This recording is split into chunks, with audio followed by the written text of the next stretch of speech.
Okay, thanks for tuning into Stampscaping 101. I wanted to go back, way to the basics of scenic stamping, and that's just the compositional aspect of it, blending imagery together, and how to take, kind of some of the most basic structural forms, of stamping out your main object, a foreground, and maybe some things in front of that foreground like this, to what might seemingly seem more complex in structure, okay?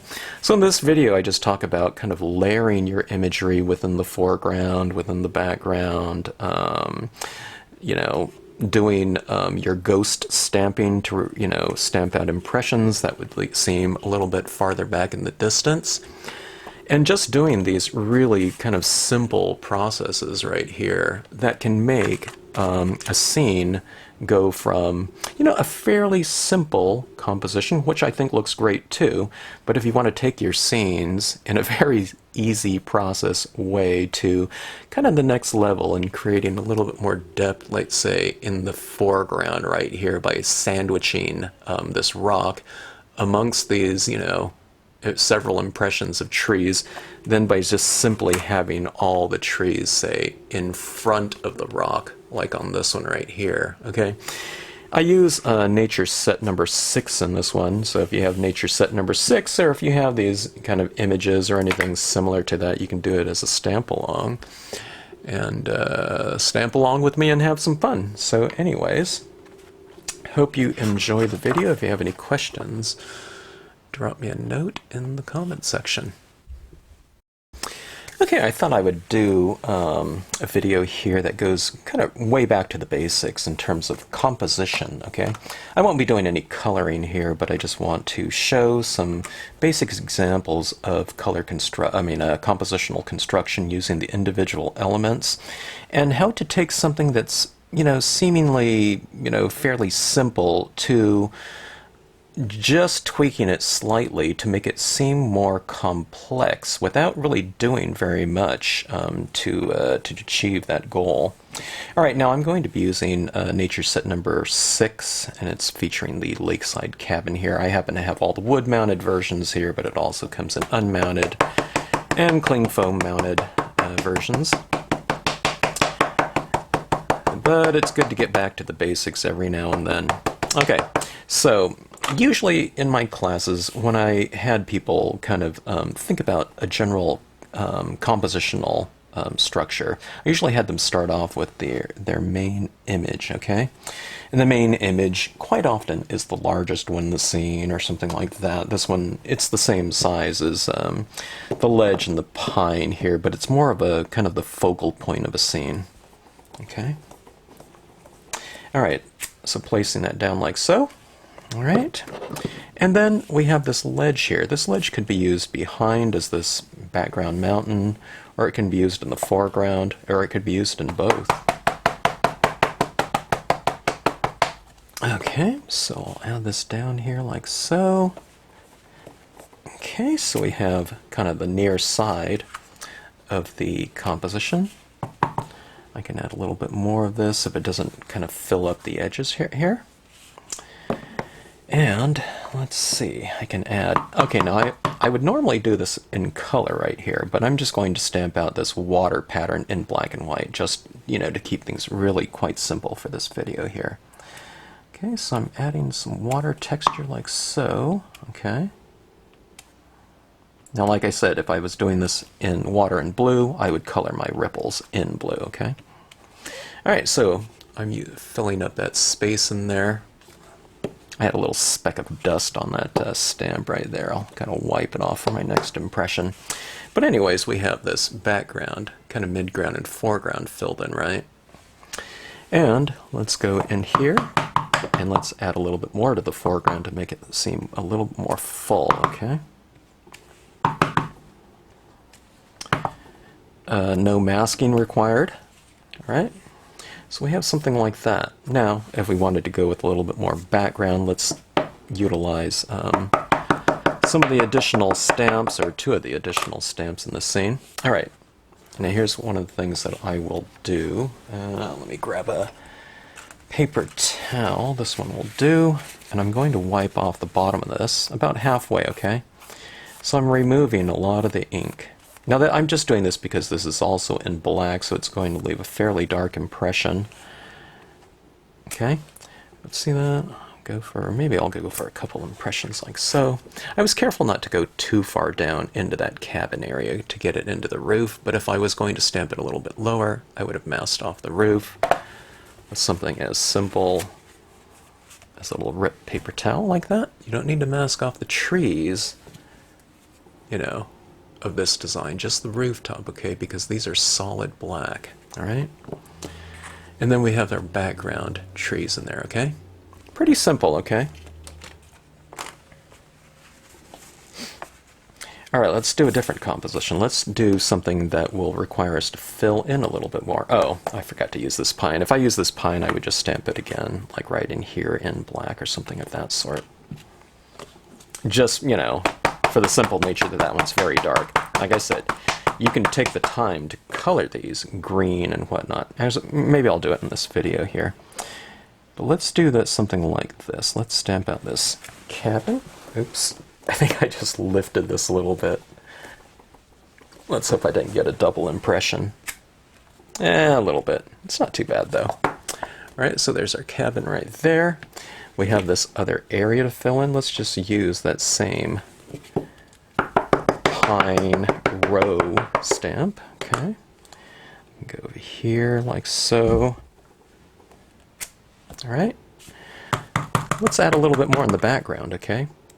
Let's just take it and blot it off once.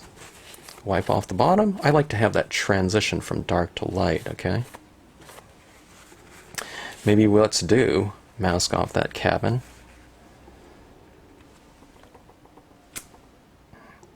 This is the part that people think is really complex, you know. No masking, oh my god, it's harder, right? But doesn't it require less work, you know? But it's harder in terms of breaking habits sometimes, you know? And it's a good habit to get into. I mean, if you're using designs that are all outlines, but remember, for the most part, Stampscape stamps are tonal, okay? So they're meant to be overlapped.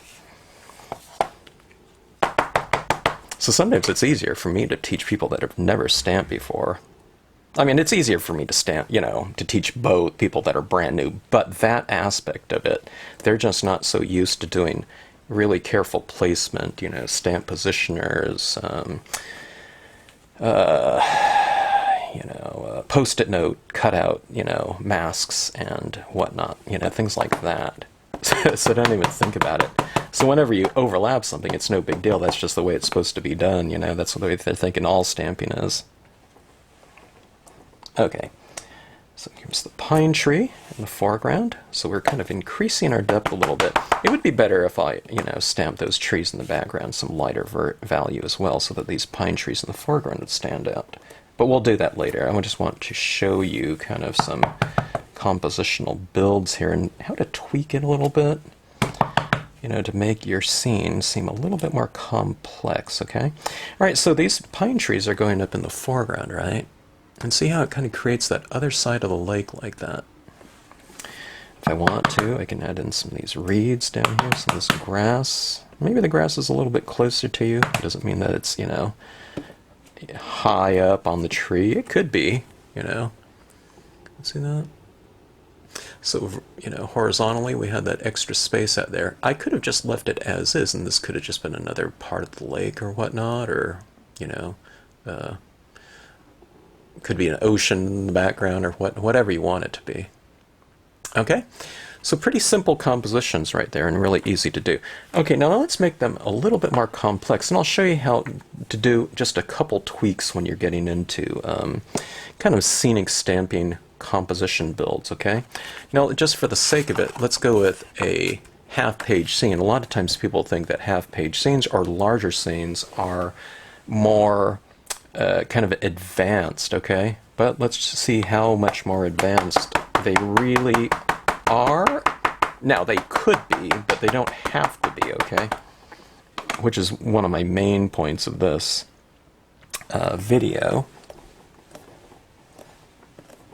Now, to tell you the truth, when I did a recent 11 by 17 inch piece, double page spread, that to me was a little intimidating, and I've never done it before, but I wasn't really thinking about it being really complex from the standpoint of the compositional build. I have complete faith in these stamps and how they're designed and how they work together in a seamless fashion, okay? And being able to blend them together, that's not going to be from my standpoint. I was kind of thinking about, that's a lot of space, and I like to control light and shadow and have kind of a lighting scheme working in my scenes, and I was just wondering how that was going to go. And it went okay, I mean, it was my first one, so got to give me a little bit of a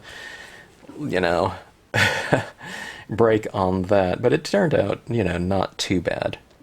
Okay, now I have these trees like this. One of the things I forgot to do on these ones, if I wanted to, is I could have wiped off like this, okay?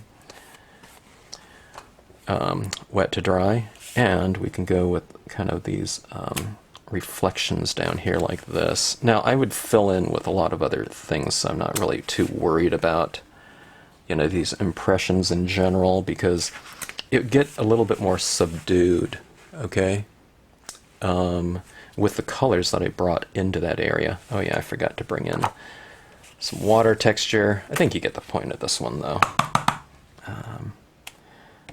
This, all right. All right, so that kind of fills in there. I could finish these ones off. These ones look good for like a nighttime type of scene, where it's going to be dark anyway, and all the impressions done in black are, would make sense. Oops. Okay, here's this ledge right here. Let's add this in. It's going to stamp. Yeah, I'll have some of these reflections going into the stamp, but it shouldn't show. I mean, if I look real carefully, yeah, I can see those impressions in there, but once I color this in, it's not going to really matter anyway. All right, so this ledge, instead of it being, 1 or 2 impressions across here, it's about 4, okay? And this, right here, this is the same thing. See how it blends in like that? See how long you can make this? I mean, you can even stamp these out separately and see how perfectly it blends in with one another, All right, but here's where I would change things around a little bit. Well, I'm not changing, I would do some additional types of impressions here. Here's this foreground ledge right here, okay? So, one thing, instead of going with 1 or 2 impressions of something, maybe I go 3, 3 impressions of that pine row back there. I could even have a lighter shade of it back there, and it looks like it would be kind of a more distant row of trees, just like in here, okay? So that makes things a little bit more complex as well. Let's do that, while I'm saying that. Okay, let me blot it off once. Take off quite a bit of that ink right there, especially off the bottom portion. Okay. You go like that. Go for a couple impressions of it back there. All right. Now here's the thing that I like to do too. Okay. A lot of times when I'm stamping out my foregrounds, I don't always have space for this, but if you do, okay, what I like to do is, this is a foreground rock right here, right? And if I put this here, that's creating another layer of imagery, right? Okay, so this pine tree would be, let's say, closer to us than this rock, just by the very nature of it being stamped right over the top of it, so it appears it is in front of that rock, right? Okay, that's what I want right here, but let's go for a few impressions of this. Okay.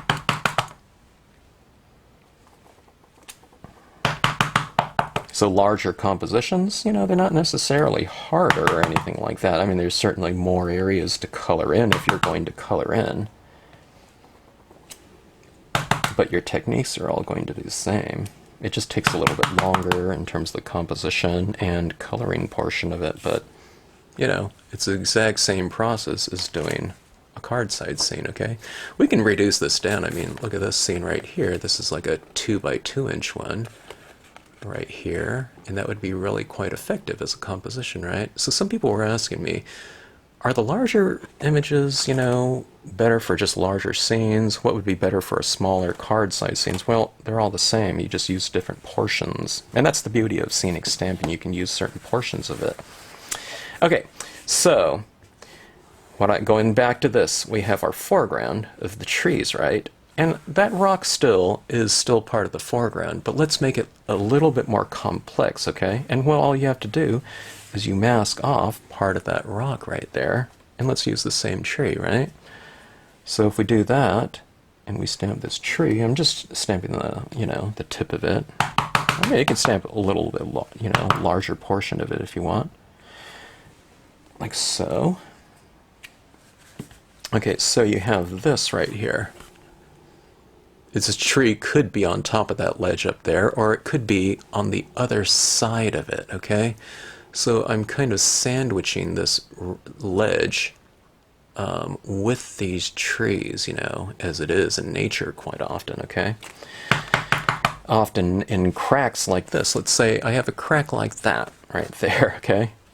Let's mask off that crack right there, and let's have this pine growing out of that crack. So I just use this tree, and I have it growing kind of within the rock like that. So see, those are little tweaks like that, you know, instead of just having, okay, there's the Lakeside Cabin, the rocks, and then foreground.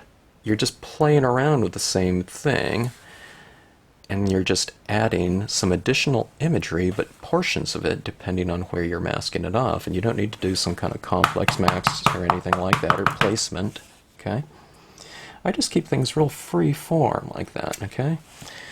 But look at this little ledge system right here. Doesn't that seem, here it is all in the foreground like that, okay? But look how much more complex, kind of in a subtle way, this portion of it is, because we have created a little bit of a kind of depth, you know, it's a textural depth within that given space by not just having it all on one side of the rock. Now it's behind the rock and within the rock, okay? You can do it with bushes, you know, any type of thing like that. Twigs, whatever. It could be a dead tree in there too, which would be fun, you know. I mean, using something like the leafless pines in there would add kind of a different textural statement. You'd have a living tree and, you know, a dead tree, or you can have dormant trees, whatever. Okay, so see this one? I've stamped it, kind of masking off that rock again, like so. I like to leave a little bit of a space in between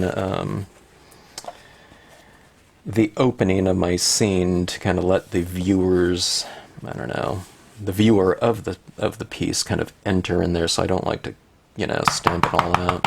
Not that it would be bad. It'd look more like maybe it would be more like a hidden cabin type of thing, you know. But I tend to leave these little openings like that.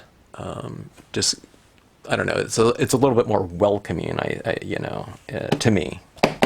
Okay, so that's my little tip here in the foreground, playing around with space within that, you know, given area of depth, represented depth. Some more of these reeds down here. You can play these reeds in front of these. Maybe I don't have trees in here. Maybe there's a much closer area of rocks to us, okay? These trees will probably represent something like, let's say this one's, since it's, you know, on this side of the rock, maybe it's 10 feet, maybe that one's 15 feet away or something. I don't know. 20, I don't know, 20 feet, whatever it is.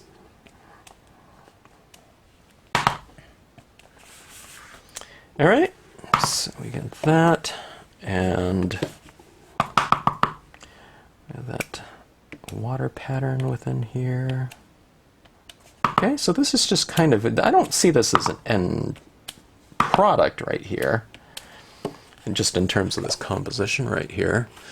But I don't know, I don't know if this, I guess this, you know, to the beginner that doesn't know the stamps or something like that, they would think, well, is that one stamp or is that several and how did you blend them together, because they can't see, you know, where one ends and the other one begins. But let's take this one right here. They would probably think, just in general, just by the very nature and scale of it, that this one's probably harder than this one, okay?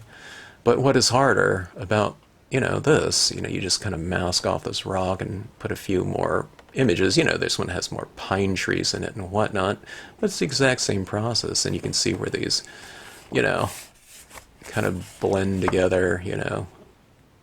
You know, I could put, you know, some higher rocks up there, but you can see how this ledge here in the foreground, see where anywhere that I put it? I'm just talking about this ledge portion of it. See how it blends together? And that's what it's supposed to do, like that. See down here? Doesn't it blend together really easily? Same thing like this one. This one has the pines on, you know, but I wouldn't do a scene like this because that cabin is too monotonous, but you can see how this kind of, you know, it can just go on and on. I mean, we can have 15 feet of this if you really wanted to.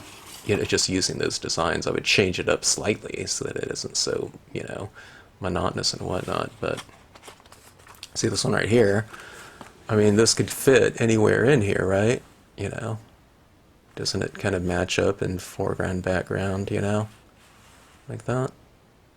So, that just being said, that's how you can make this huge. I mean, if I had this on a, you know, an 8.5 by 11, I can bring this down and we can have more water space in the middle there. It'd be great for like a quote or something like that. Okay, so let's just do this composition right here, and let's do it in some color this time, okay? Now, generally, I like to keep my kind of focal point, my main image, fairly dark, because I do bring in a lot of colors into my scenes, so I like to keep my main imagery fairly dark so that it can stand up to all those colors that are being applied over the top of it. If I stamp everything too light, by the time I bring some colors into it, you know, it would tend to kind of start to disappear. An exception would be maybe if I was doing something where let's say this Lakeside Cabin is kind of sitting in a real thick bank of fog or something of that sort, you know, where it, you know, the imagery is fairly subdued. Okay, so I colored that in with some additional, I think this is olive green or something like that. It's just going over the black with that, okay? Yeah, I was wondering if I should wipe some of this off a little bit down here just to make the transitions a little bit more kind of mellow. Okay, so you see that? So my trees are, you know, just a touch of green, but for the most part they're fairly dark, right? Can you see that? Okay, so you can do this in any kind of process you want. You could do, I could have done the foreground first, because there's, you know, the only thing I have to kind of work around is that cabin right there. You know, I don't want to have a bunch of trees already stamped out, and then you can't stamp that cabin over the top of a dark tree and have that turn out light, okay? You have to stamp that out, and if you want that to remain light, you have to kind of work around it. But everything else is fairly solid here, so it really doesn't matter too much. Okay, black. Bringing in some green into this. I mean, if you want to, you can hit that trunk up with a little bit of brown or something like that if you have a pen for it. I usually don't bother. Okay, here's what I'm going to do too. I'm going to just kind of mellow this bottom portion out a little bit. I've done this on many scenes before, and I have a video on that. I think it was called... I always forget the names of those videos. It's something like selective shading for depth and something else. Depth and... oh boy. I don't know, that's the gist of it. Okay, coloring it up again. Wiping off the bottom portion. See how it kind of mellows out right there. Now, you don't have to go with this type of green that just happens to be the green that was like on my desk, you know. See, there's like a slight tinge of it, rather than just straight black. Okay.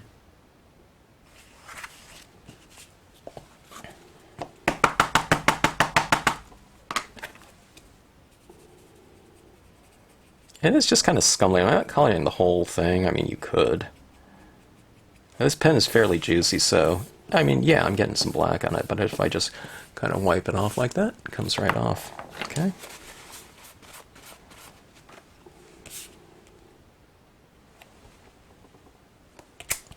Alright, so there's some of those greens in there, right across in here. And if this is a lakeside, a water body, let's take some of this, and I wiped a lot of it off, and now this is going for like a second impression of it, but I'm also wiping some of it off, especially this bottom portion right there, where it's kind of matching up with this one right here.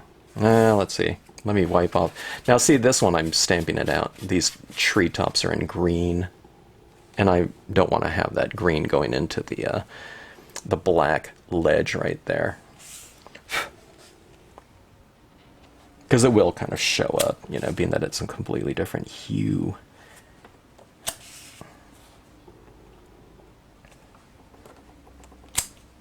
Okay, so it looks like that. See, does that kind of look... I mean, I didn't even bother re-inking it here. It's kind of a suggestion of that ledge right in there. I mean, not ledge, but the trees, the reflecting trees down there. Okay, so let's do it with the ledge. I'll just go with black for that ledge. You could run in some grays or whatever, or if you want a little moss on your ledge right here, this, this close bank, then you can just color that, apply that color into the image, after stamping it out. Okay. So easy composition to complex, but all it is what are you doing? Instead of just stamping it once, you're just stamping it 1, 2, 3 times, right? Instead of this tree being 1 or 2 times, I don't know, it's stamped out 3 times, just re-inking it, but the big point is that this is not a complex kind of a process right here. In terms of just kind of, being a beginning scenic stamper and taking it to, I don't know, I think this would look like a kind of an intermediate, or, this looks fairly complex right here. You're dealing with, 1, 2, 3, 4, 5, 6 layers in here in terms of depth. I mean, there's like 3 layers in the foreground, right? Behind the rock, on the rock, and in front of the rock, right? But it's all very easy to do too, and that's what we want. We want really effective results, but we want the process to be,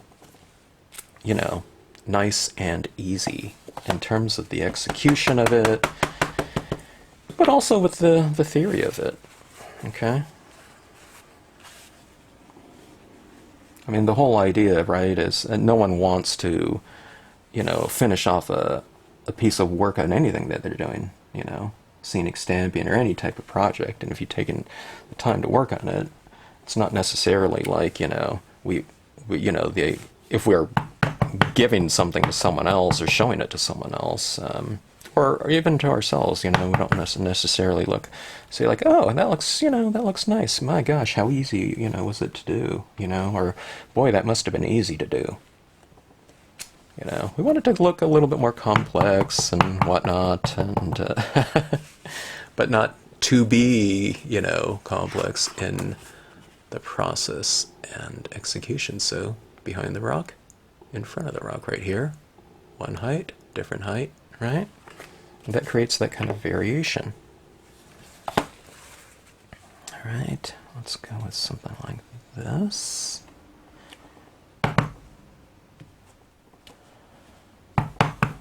I mean, this is not a big time investment, in terms of a mask. It'll be the easiest masking you've ever done if you do masking. Some people watching this might not know what masking is. Masking is just when you cover something up so that when you stamp over the top of it, it won't be stamping into that previous impression, previous, stamped impression. All right, now for this one, I'm just going with black trees. I generally think that, just in general, the things that are closer to us generally are a little bit darker than those same types of objects represented, at a farther distance within the piece, okay? It's because, if there's like fog or moisture in the air, light is reflecting off of those objects and back to our eye, and it's getting broken up, and all that moisture in the air, okay? Like dust or mist or whatever, microscopic types of sediment in the air. Okay. All right, so let's go for a little one growing out of the rock. You see these kind of, always wonder, why is it that there's this big tree growing out of this tiny little crack in the rock? It's where the seed sometimes can get a foothold, and over years and years and years, it's, with the changing of seasons and the flooding of the ground, it's not getting uprooted, so sometimes kind of growing in a tiny little crack with seemingly very little soil. It's the most effective way. All right, so there we have it right there. I didn't put any background in there. I could, with some additional trees in green or whatnot. Oops. All right. I'm just so used to stamping this out in black. Here, let me show you right here. Let's do this one in a color. Let's say that we were just stamping this out in blue.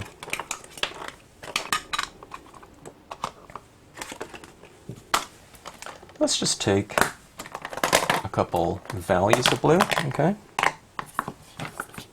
Let's go with this Memento Bahama blue.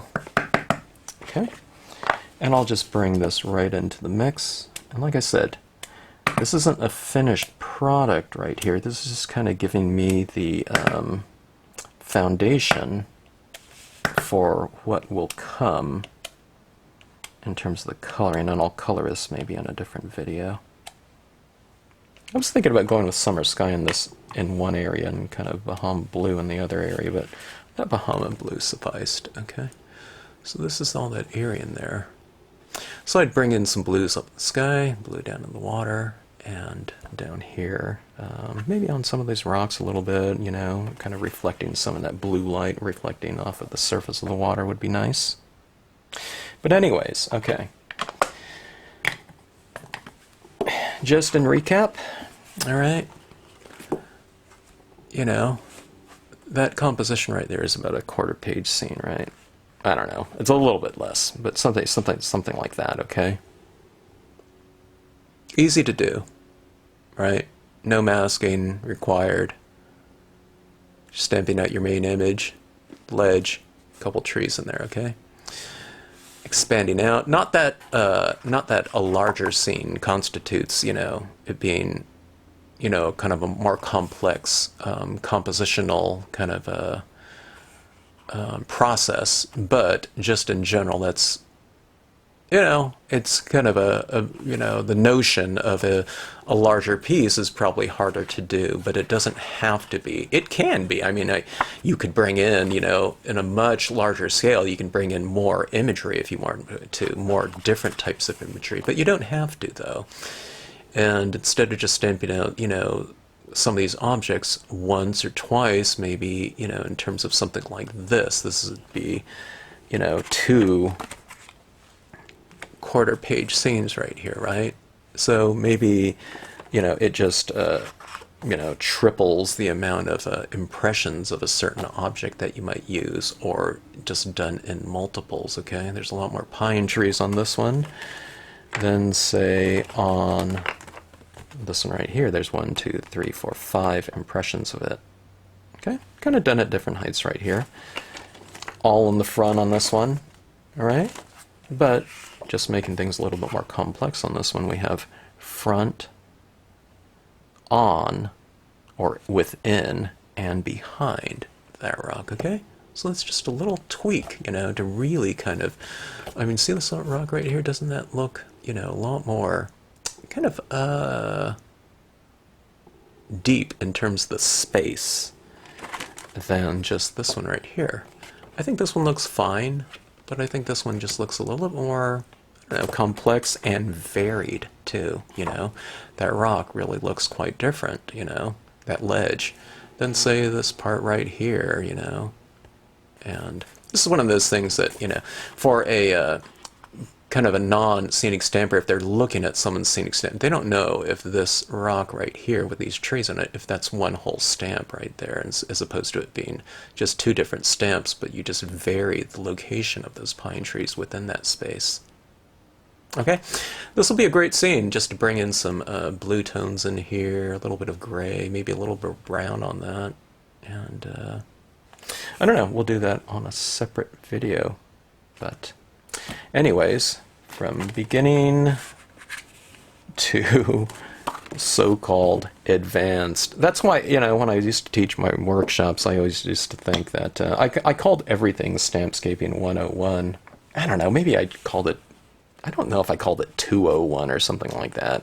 It was like A and B, because I tend to think of all these different kind of concepts as, in terms of my applications of the stamps, to be, you know, pretty beginner oriented. There's just little tweaks that you do with it, okay? You know, like instead of just stamping out these trees in black behind here, I would stamp them out. You can stamp them out in a lighter blue back there, okay? And it would look like they're farther back in the distance because they're thus lighter. Now on this one right here, I just went with a second impression of it, but I don't know, I mean, is this a real complex process, you know? It's just taking it, stamping it at once, and what they call, I think, shadow stamping or something like that, is where you just go for that second impression of it, and it makes it lighter, and you make that space a lot more complex looking in terms of distance. So anyways, hope you enjoyed the video, hope you got something out of it, and like again, this is just some basic stuff for, you know, for those new to the scenic stamping genre. Thanks for watching, hope you enjoyed it, and if you like this video, hope you like and subscribe.